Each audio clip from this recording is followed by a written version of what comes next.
Hey, good morning, everyone. I'm Maximilian Hege and the host of today's episode. I welcome you to our live webinar series, Loops. It's based around circular economy and sustainability. And today we are speaking about plastics with BioICEP and BioPlastics Europe. And yeah, Jelena, can you tell us something about yourself? Hi everyone. Yes, my name is Jelena Barbir. I'm the lead project manager of the European project BioPlastics Europe. We kicked off in 2019 and yeah, we are running till 2023. Yes, I'm working here at Hamburg University of Applied Sciences. I have a background as a biologist, then master's in environmental sciences and PhD also in environmental sciences. And yes, I'm really looking forward to explain a little bit more about the project further on. Thank you very much. And Maria, what about you?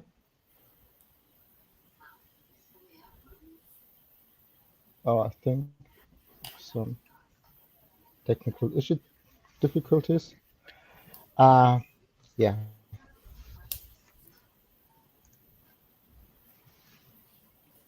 Yes, Are Maria you is there? back. Okay. So, Hello. Maria, can you tell us? Hello? Sorry, I had a problem with No my issue. internet connection. Yeah. Yeah, I think we're experiencing still. Does it get better? Yeah, I'm fine now. Okay. Can you tell us something about you?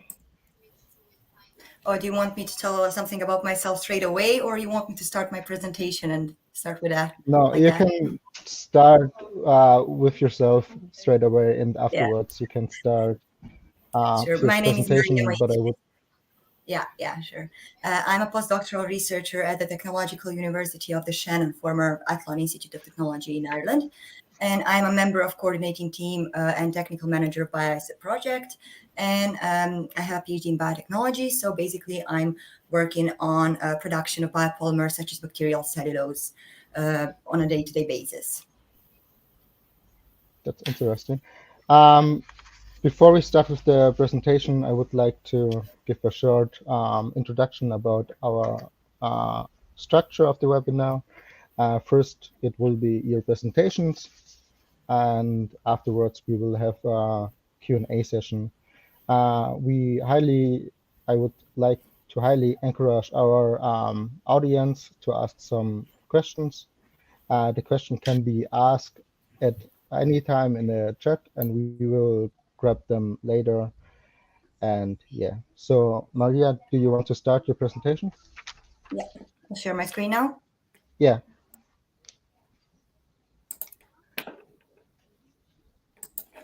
Just give me a second, sorry. No worries. Take your time.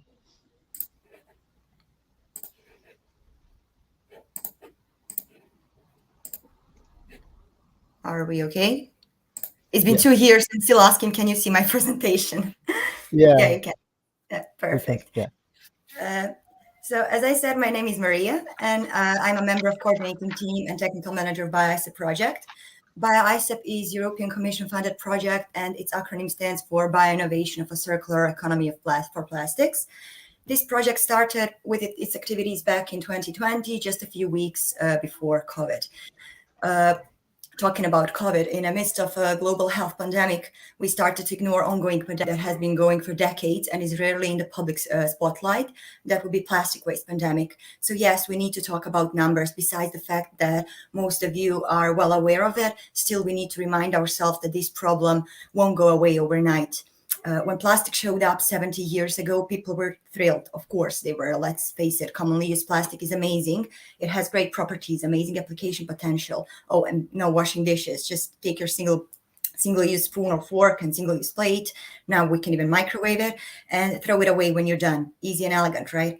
Well, it has been easy for us for a few decades now, but it's time to make it easy for our planet at the moment. And that's exactly what BioICEP project is trying to achieve. Perhaps we won't come up with magic recycling technology, but for sure we'll give it a try. BioICEP is a project designed to biotransform plastic waste into new sustainable, ready-to-use plastic. The project's overall objective is to demonstrate sustainable routes to a circular economy for plastics by developing an advanced energy, carbon, and cost-efficient plastic waste biotransformation into high market demand products.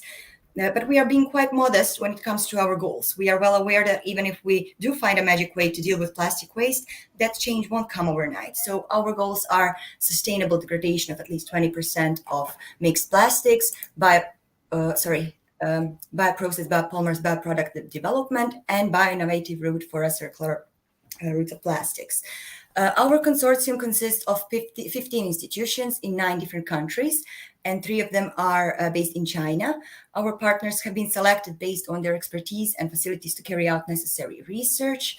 And our approach is a triple action depolymerization system where plastic waste will be broken down in 3 processes: mechanobiochemical disintegration process, biocatalytic digestion, and microbial consortia development.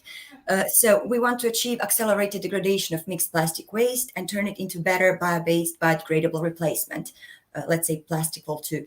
There are a lot of factors affecting degradation process, including environment, polymer itself, and microorganisms that are included in this process, with specifically limiting factors when it comes to enzymatic degradation, such as low specific surface area, high crystallinity, and long time scales for degradation, which are actually the main problems of using enzymes for this cause. And the question is, what can we do to help? Well, the answer is quite natural. Pre-treatment technology can be used to help here. Different techniques can be used to achieve size reduction or reducing molecular weight, increasing surface area or porosity, etc.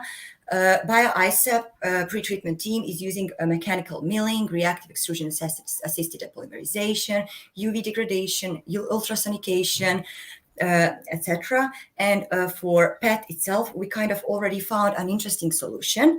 And this solution was recognized by Enterprise Ireland Innovation Fund. And that's how Perpetual, our, let's say, baby project, was born. Perpetual developed continuous recycling technology for all grades of PET, spanning pristine bottle grades to low-grade PET pots, tubes, and trays. We are working on this together with University in Cork and Novelplast and Avoncourt as a representative of industries. A few publications on our pretreatment techniques could be found online, and there are also 2 patents in preparation at the moment. When it comes to microbes, our partners have been really busy. Over 1,000 strains have been isolated all over Europe, just to find microbes with enzymatic machinery that will help us to achieve our goals. Potential of isolates to degrade plastic-related substrates was tested, and for these purposes, special methodology was developed. This screening got even more, let's say, complicated and tense when our amazing chemists started with custom synthesis of novel substrates. A lot of precursors, monomers, dimers, and materials themselves were subjected to this screen, and we reached a significant number of potent microorganisms. As you can see here, halo zones, degradation products, disrupted film itself, those are some positive hits that we are following, and we're always happy to see. And here are a few publications on this part. Here on your left side, you can see actually an example of a library of a custom-made PET model compounds. Last part would be bio-upcycling. As I've already mentioned, our idea is to turn plastic to bioplastic. So we tend to use everything we can, from mechanical through chemical and eventually enzymatic processes, to get us suitable substrates for production of PHAs, bacterial cellulose, and or biosurfactants. A lot of experiments are ongoing on this part, and we already have few publications. Upcycling biodegradable starch PVA film to bacterial pigment has already been achieved, and I think it's a great start since it's been only two years into our project. So far, we have 24 publications, and we are aiming to reach the excellent 60. And of course, none of this would be possible without an amazing team. Unfortunately, we keep meeting online. It's been hard to collaborate like that, but we're making it work. Before I finish, I would like to ask you to visit our website, to subscribe to our newsletter, and feel free to follow us on Instagram, Twitter, or LinkedIn. We're everywhere now. in the end, I want to leave you with a little message here on the left side. So yeah, I know cocktails are great, but do we really need that straw in it? Thank you for your attention. Thank you for your presentation. It's Was I quite too an fast? interest. I usually Pardon? tend to be too fast. Yeah, you talk pretty fast, but don't worry.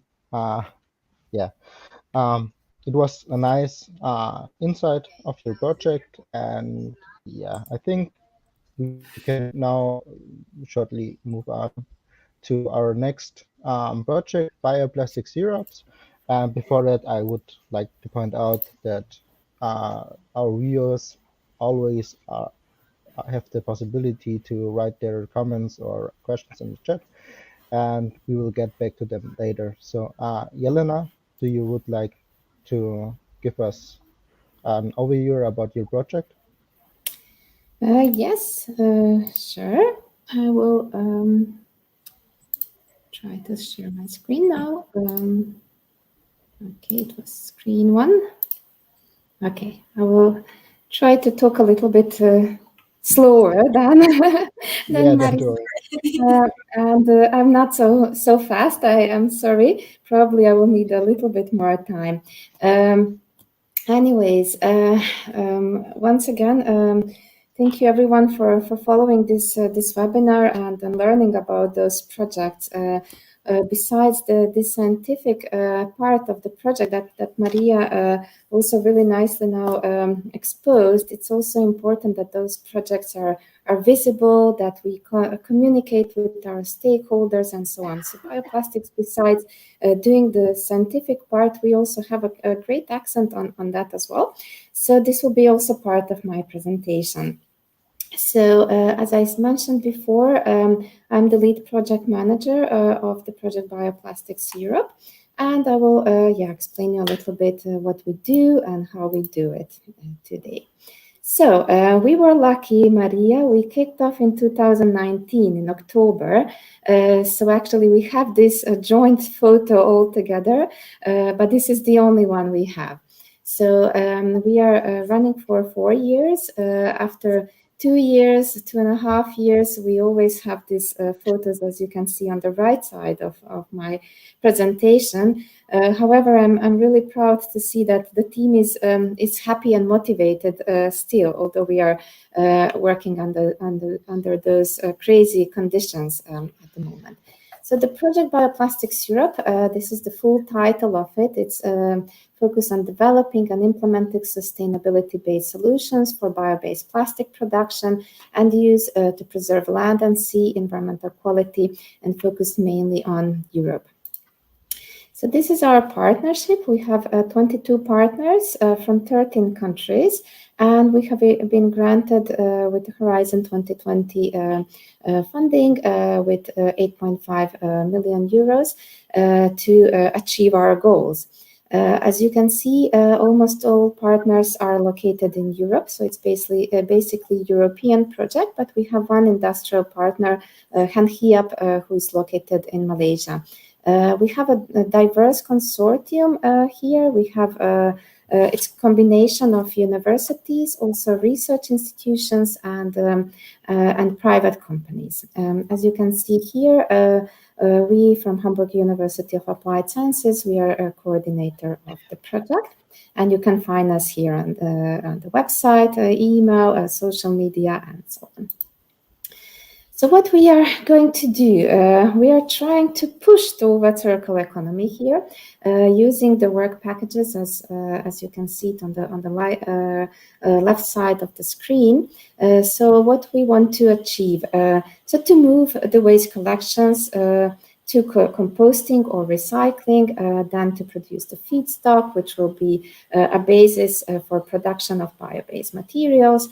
Then to move from those basic materials to production of end-user goods, and then usage and reuse of those final products, which is going back to the waste collection. So to improve and keep this cycle running, there are a lot of work in the background. So what we do expect, one of the main goal for us is to find a solution which is sustainable. What that means that we have to cover all three main aspects of sustainability: the environmental, social, and economical. Our focus in the project is on different applications, which are cutlery, soft, rigid packaging, agricultural mulch, film, toys, and aquatic materials. And our expected results are grouped in those four groups here. One is, and one of the most important outcomes would be the production of innovative bio-based materials. Then to focus on stakeholder engagement to cover this social aspect as well. Then we are working on a business models to provide it for the entire value chain, and also on safety protocols for those new innovative materials. As you can see, we have already first results in most of those sections. And yeah, the safety protocol, we still don't have anything visible, but we are really close to show it publicly. Where we stand now, we are in the month 30 of the project. So we are in the phase 2 of research, development, and implementation. And yeah, we are now in the second reviewing period of the project. Little bit busy slide, I'm sorry for that, but it has its flow and explanation.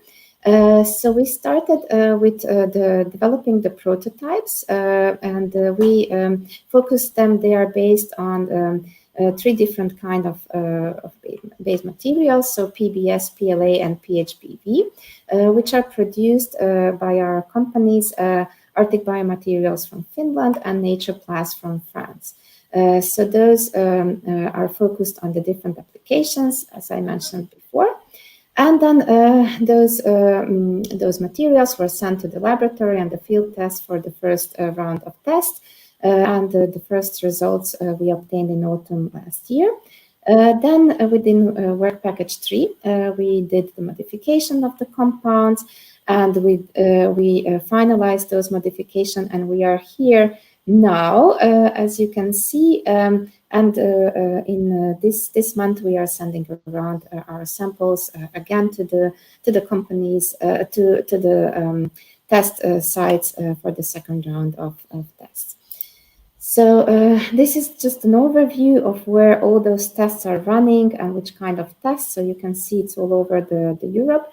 It's basically focused on the biodegradation, also where the modification of compounds is done, and then where we do tests regarding ecotoxicity, and also about structure, stability, and recyclability of the materials.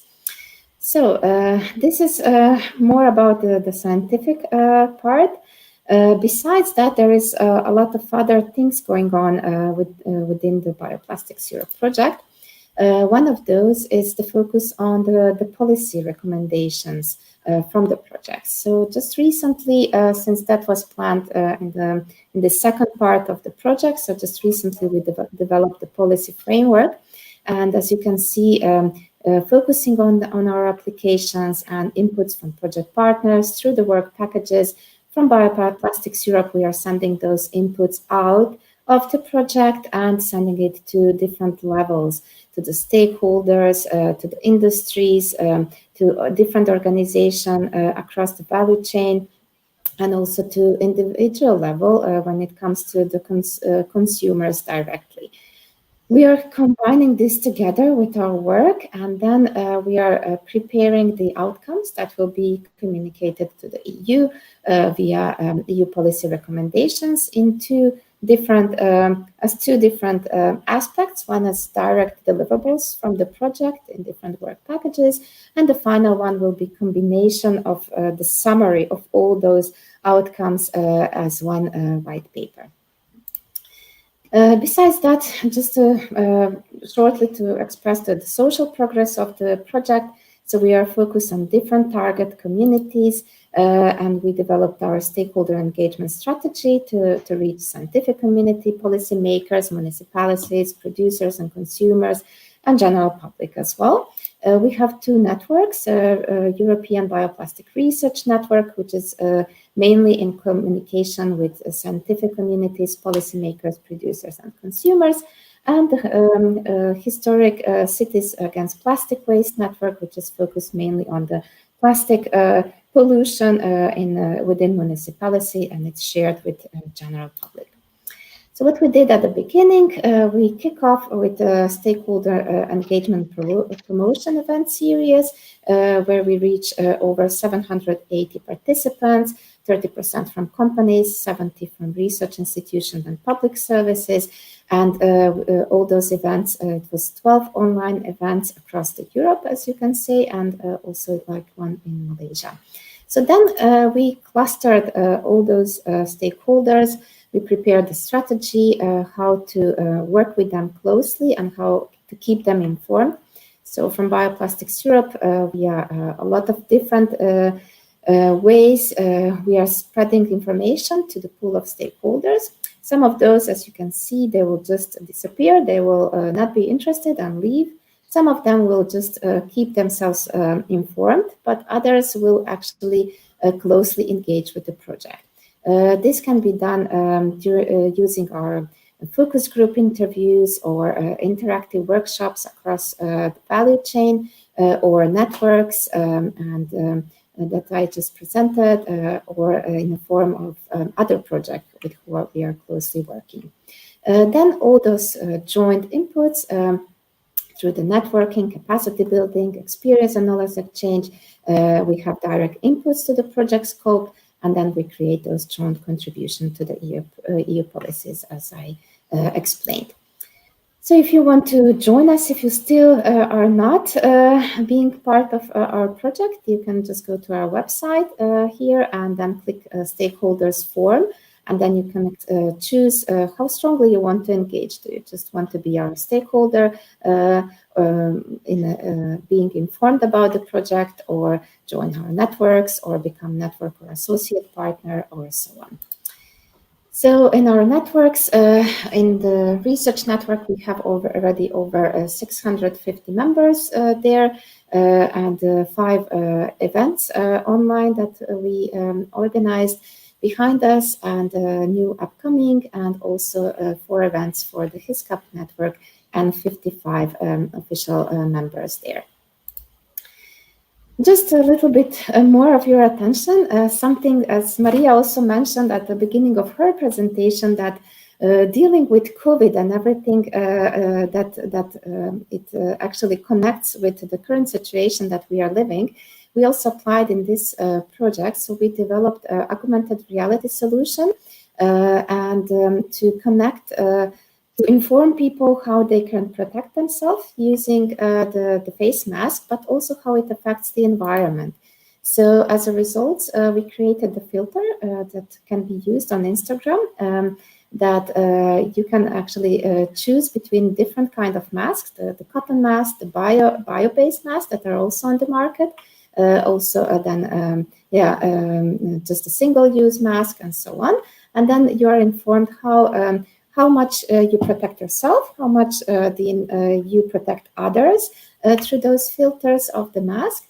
But also you have another filter where you can see how those masks biodegrade in the nature. So when you throw it away in the environment, what actually happens with this mask and for how long it stays there?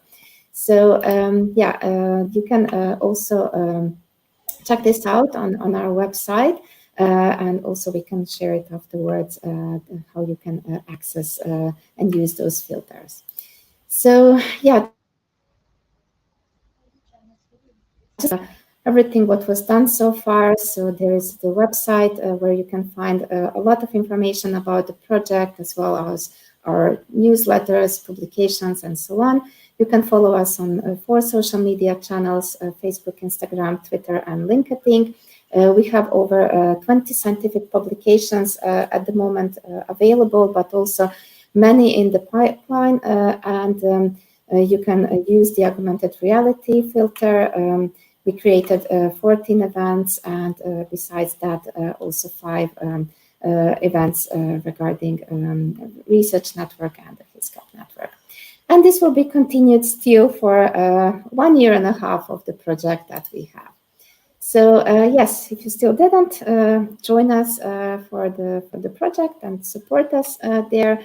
And if you have any questions, you can always reach us via email or directly via website or social media.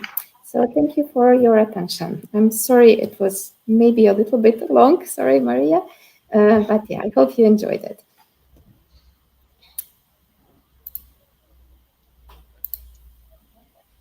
Thank you for your presentation. No, it was perfectly fine. I think we have today technical difficulties anyway, so it was okay. Shall we proceed to our Q&A session? And if so, do you have questions for each other? Well, we already had the opportunity to exchange some emails, Marija and I. So yeah, I don't have at the moment, but definitely, yes, we are planning an event with joining different projects. So definitely, I will keep you informed, Marija, about that. Probably it will be June, but we still didn't define the date. Yeah. Same here. That's quite interesting and good. So then, Marija, when your project ends? Oh, sorry, can you go again? My internet connection is terrible. I think it's only me. When the project ends, BioICEP, is this next year that is finished or No, it's following? until the end of 2023. So yeah, actually, that is next year. Yeah, I keep forgetting that it's 2023. So it's the end of 2023. Okay. Yeah, so we still have time. Yeah, we still have more than enough time. yeah. So Marija, your project harvests waste, if I got it correctly. How do you plan to collect this waste in the first place in order to create new biomaterials? I mean, do you have are you working together with waste sites or with some projects which are cleaning the environment or something? No, I'm not sure that I understood your question completely because of my internet connection troubles. But if you're asking me, what are we using as a source for a plastic waste? For example, when we were looking for the novel microbial strains, we were basically going through landfills, taking samples in order to get microorganisms that possibly have some capability to produce enzymes that would be useful for our project. And if you're talking about plastic waste itself, at the moment, as I mentioned, this perpetual project that BioICEP coordinator also coordinates, it's actually working with 2 different companies that are producing pots and trays here in Ireland, and they're basically giving us their samples. So we kind of have real life samples now, only pet-based for this precise project. I'm not sure if you can hear me at all. I'm sorry. Yeah, we did. We can, yeah. yes. Don't worry. Jelena, your project focuses on Okay, so it's only I can't hear you very well. Don't worry. Yeah, like I said, Jelena, your project focuses on biodegradable plastics. So if I remember correctly, a lot of biodegradable plastics aren't supposed to end up in composting facilities due to their breaking down time. So are those materials you are developing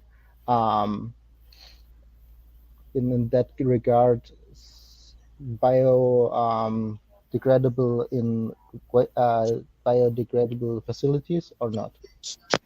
Well, It's a tricky question when it comes to biodegradation of materials. So it sounds really fancy, sounds really bio, and we would all go for it. But sometimes it's not the best solution. So this is also something that we are actually studying. We want to see when it's feasible to produce biodegradable material, for how long this biodegradation it's optimal, depending on the application that we use. So we do different kind of tests, and we want to estimate if it's actually when it's needed and in what time. So, for example, one of the products that we are focused is those geomembrane that are used to protect the environment. So this is something where having biodegradable product, it's really important, because you need it to be strong in the first perhaps year before you start having vegetation who will take over the work, but you don't want it to stay and pollute. So for those applications, being biodegradable, it's a really great additional value. But for example, maybe for something else, as reusable cutlery, maybe it's not needed to be biodegraded in the nature, but it's better just to recycle it. So it's still really open and complex topic, and that's why, as I mentioned, those recommendations to the EU policies are really important to come together, also jointly developed by different projects, in order to give them those answers as soon as possible.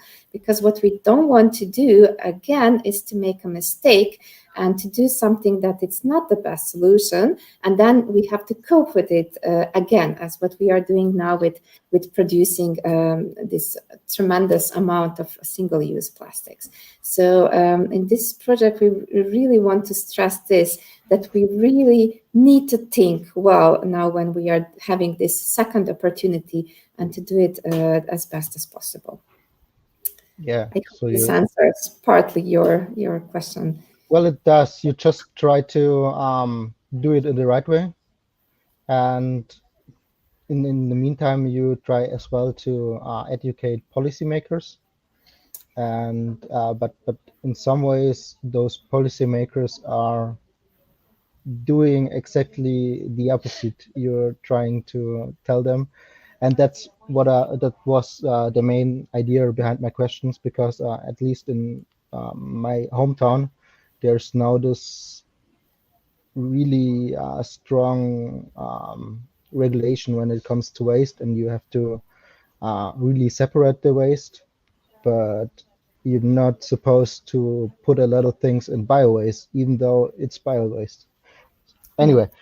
Yeah, we developed already really good mechanism to recycle, to reuse, and so on. So now what we have to do is to optimize everything what we already know, and to do it in the best possible way. So it doesn't mean if something is biodegradable that everything is perfect about it. We have to know what to do with it. So yeah, that. Yeah. I think it's an important message, especially to the general public as well. Yeah. Marija, I have for you a really utopical question, and it is, if we are managing somehow that we don't need single-use products anymore, and we're moving towards materials which are more recyclable and bio-based, would then be your project still be needed, or are you just there for the transition from our nowadays standard to a better tomorrow? Well, as I said, these types of changes can't happen quite fast. I mean, maybe even decades are necessary in order to achieve that, this transition. What our project does basically he's transforming this PET waste. We are not expecting bioproducts to exchange commonly used PET products straight away. Of course, we are being realistic, but if only a part of it can be substituted, that would be good for our planet. So to do everything that's in our own hands. As Jelena said, we need to recycle. We need to not only to know what to do, but we need to do those things, right? So we can't just be like, yeah, I know how to recycle things, but I'm not doing that. So each of us needs to be needs to treat our planet better. That's for the beginning. That's one thing, and our project will tend to make products that can be used as a substitute for the commonly used PET materials. Because when you're talking about biodegradable materials, yes, they're great because they're mostly bio-based and or biodegradable.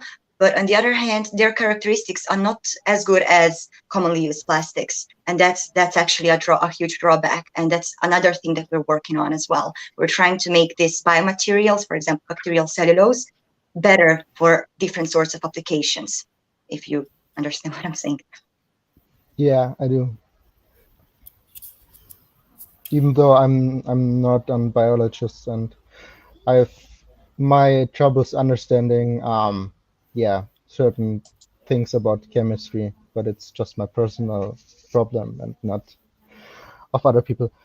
So yeah. Jelena, you mentioned the filters you developed, which is a huge thing in my opinion. I mean, you combine two sides, the pandemic, with your materials and educate people about how to protect each other. So, are your products you're trying to bring to market are medical certified as well, or is there no need to certify them in order to use them as surgery masks or so on?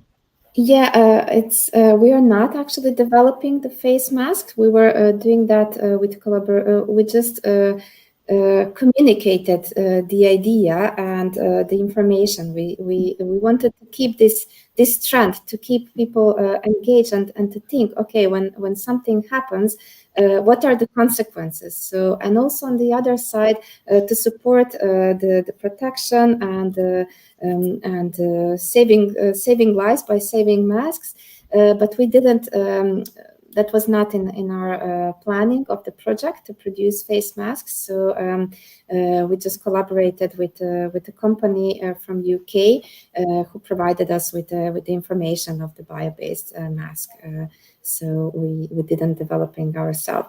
Regarding our other applications, as I mentioned, we are creating those safety protocols. So we are considering that, but depending also on the application, what is needed to which grade it's needed, depending on really on the application that we use. Is it food contact or not? So yeah, but this definitely where we have the packaging for food or where we have toys, there is, as Marija probably knows, a lot of standards that you have to follow.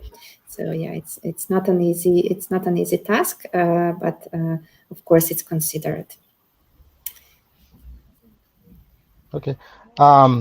Then I just have a few general questions to ask you. One of those questions is when it does come to the price and material costs, how does your products, which you are developing, compare to traditional materials used? Are they cheaper or more expensive? Yeah, well, we still, I don't know in case of Marija, but we still don't have our products on the market. But yeah, with the companies that we are working with, of course, the price, it's unfortunately still higher than conventional plastics. And this is one of the issues why the process is so slow, and the transaction will be slow. However, working more and more on the improvement of those materials, of developing, of having a more available the feedstock and so on, so the prices will reduce. And hopefully, if we manage to reach the policies and to impact taxes, then the single on the conventional plastics prices will increase. So we will reach the point when actually I think economically it wouldn't be such an issue. So what we also have to do is to increase slightly the price of the single-use plastics, because it's at the moment too attractive to the producers, to the consumers, and so on. So I think that would be probably the way, as I did in one of my presentations. The bio-based solutions are solutions, but are not solutions for now. There's a more long-term solution, so it's in a transition at the moment. But probably, Maria, you know a little bit more information from the technical side and the production. It's a similar situation, yeah. Yeah, it's a quite similar situation with BioICEP as well. We don't have a product by itself so far. We're tending to have it, of course. And how are we trying to reach that goal? The things that you said, yeah, you're right. Price is something when we're talking about bio-based and biodegradable products, especially because nowadays in this world people don't have that luxury to choose biodegradable options over non-degradable options over commonly used PET.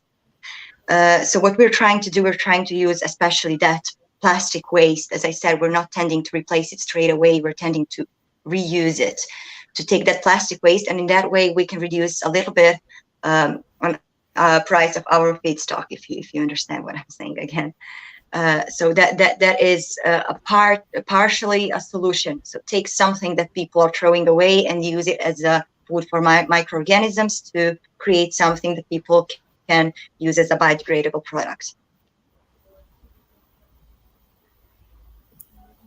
Yeah, everything comes back to sustainability, right, Maria? We need a circle. That's the thing. Yes. We can't just do things. We need to make something out of it.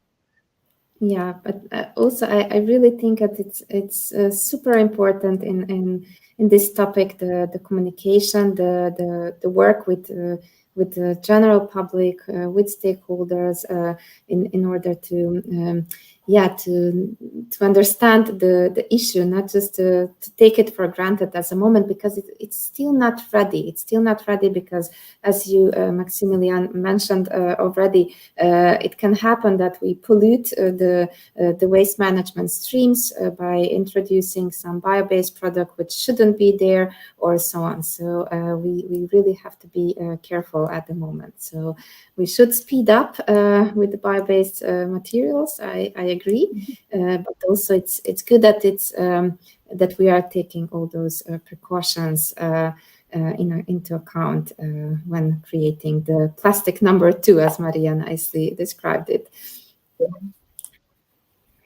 Yeah.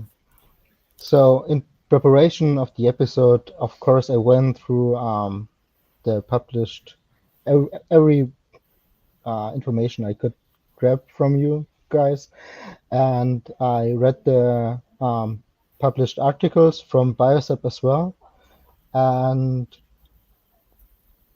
there was the section, if I remember correctly, about efficiency of the product slash the process of the creation of the product. For instance, I think it was mentioned that PLA takes 1.6 kilograms of fermented amount of carbohydrate feedstock to produce 1 kilogram of polymer. So how efficient are your products in that regard? Well, so far they're not, but it's a process. Come on, have a little bit of faith. So basically, we will optimize all of our processes in the end. Our first goal is to have something that can make this transition from mixed plastic waste to bioproducts. And afterwards, it will be followed up with a huge amounts of optimization experiments in order to get get these yields up and price down. I mean, just like any other process in the world, we are aiming to achieve higher yields with less costs. But at the moment, we are not there yet. It's too early. Okay.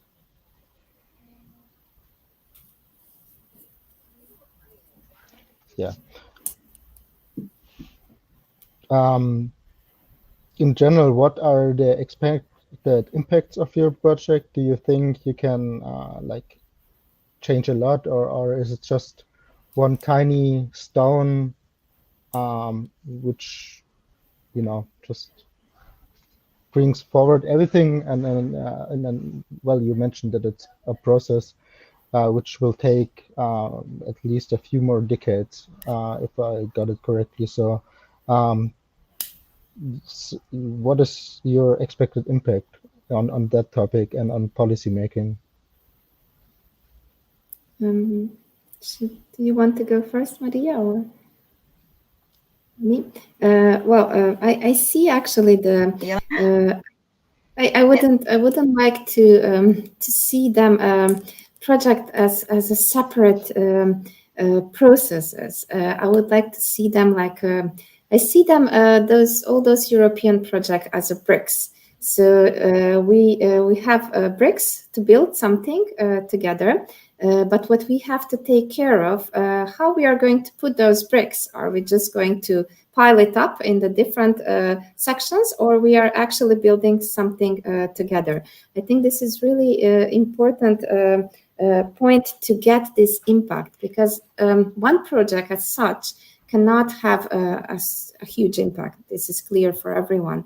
But together, we can contribute to those changes and the joint impact. So it's really important that we don't repeat each other, that we don't spend resources doing the same thing, that we communicate between each other and then build this story together. So, of course, from our project, there are some important impacts that we will have. We will have progresses in having new bio-based materials. We will have a lot of information about biodegradation of those, about costs, about recycling of those materials. So a lot of information that will be useful, but it's just, as I said, it's a tiny piece. So if we are building it up with different projects who are working on other applications, then we can get, okay, this is something that we can combine. This is something that needs more studies. So other projects should go in that direction and inform those new projects where to go. Send this message via EU so they can open the calls for new projects in the directions that we need. I think then we are actually doing something. But one project as such, we can contribute a little bit, spend the money from the EU, tick our aims there that we finished. But if we don't give this extra effort, I think it will be much longer our path to actually do something. As everything else, as COVID, as everything else, what we are supposed to do and change. So yeah. I think that's more or less from my point of view. Yeah. Competition is not a real thing in this topic. I'd say we need to work together eventually. Well, what I can say from my point of view and from my experience, since we started this BioICEP project, and I'm a part of the dissemination team as well, with all Instagram, Twitter accounts and everything, cute pictures. Oh, please follow us if you don't.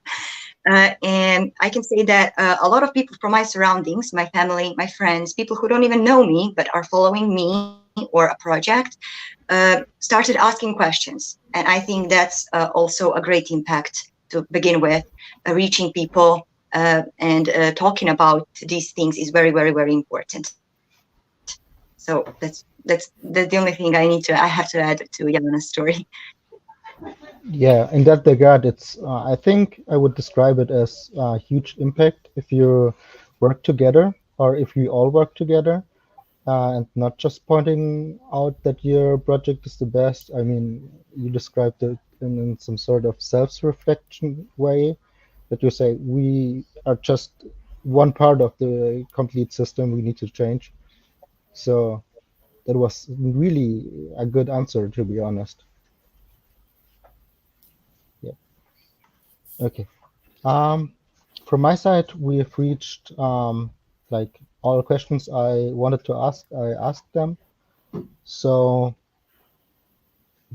we can, from my side, wrap it the episode up. If you would like to talk about something else regarding the topic, or yeah, we can do that, or we can just yeah, end the episode here. Yeah, definitely. I would like to invite you, Maximilian, to share. As Maria said, they are also active on social media, and we are so supporting our projects. Also, from your side, would be a great contribution. Thank you for inviting us to be here, to give a little bit more of visibility to our projects, to discuss this important topic. I'm really glad that also I met now Maria, let's say in person, so that we can also continue working more closely together. We still have 1.5 years to go, so I'm really looking forward to that. So from my side, thank you so much for considering BioPlastics Europe to be part of this webinar. Yeah, we have to thank you. It was really educational, and from my side, I learned a lot, and it was a nice chat with you. You were well Thank you prepared, so much.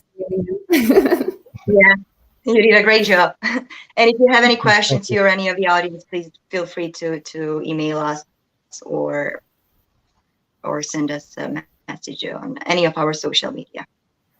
Okay. Then thank you and have a great day.